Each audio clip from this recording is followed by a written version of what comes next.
Welcome! I'm Deronda with Foods 101. Thanksgiving Day is this Thursday, and I wanted to show you how to make this fresh cranberry sauce that I'm going to show you how to garnish with frosted whole cranberries. It adds festivity to your Thanksgiving Day table. It adds color, charm. It really sets the Thanksgiving Day mood. We're going to rinse our whole cranberries, adding your cranberries to a large sieve. Rinse under cool tap water.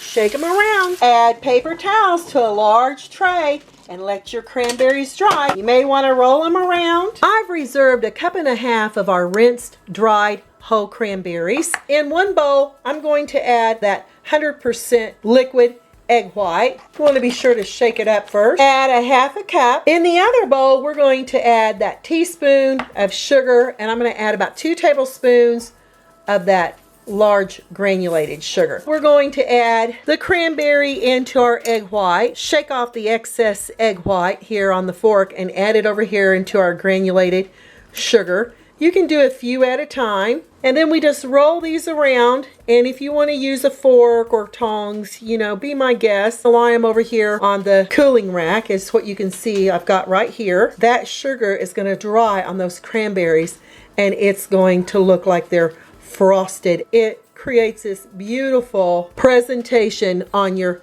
Thanksgiving Day table. Also, you can give them a lovely little shaking like this to get them all coated. And the reason we use this rack over here, and I'll get this out of the way, is to make sure that our cranberries dry completely before we add them as a garnish. And that'll take about 4 to 5 hours. While your cranberries are air drying, it's time to make that cranberry sauce. And look how beautiful those are. In a 2-quart saucepan over medium heat, I'm adding the orange juice and the sugar.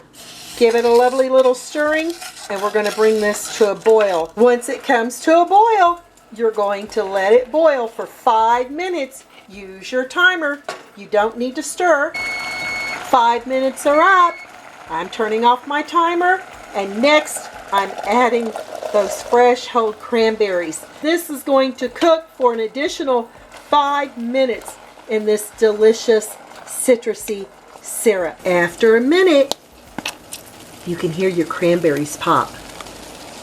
Once the cranberries have popped, you'll get a little bit of elevation here on your citrus syrup and cranberries. We have an additional 3 minutes of cooking time. Stir occasionally. 5 minutes are up.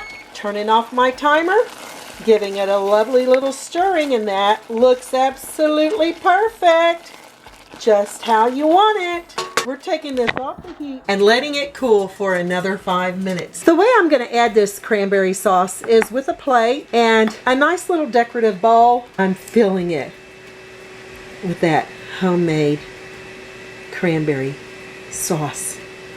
Oh, and that looks so beautiful. I'm adding those lovely frosted cranberries, and look what a beautiful presentation that gives to this cranberry side dish. I let my cranberries dry overnight. I've had my cranberry sauce in the refrigerator, and the great thing about this cranberry sauce is you can store it in the refrigerator up to 2 to 3 days before serving. When it comes to your frosted cranberries, you store those at room temperature. Don't put them in the refrigerator, because that liquid egg white will liquefy on you again, and you won't have this lovely, beautiful frosted sugar on your cranberries. And see, it really stays on there once they dry.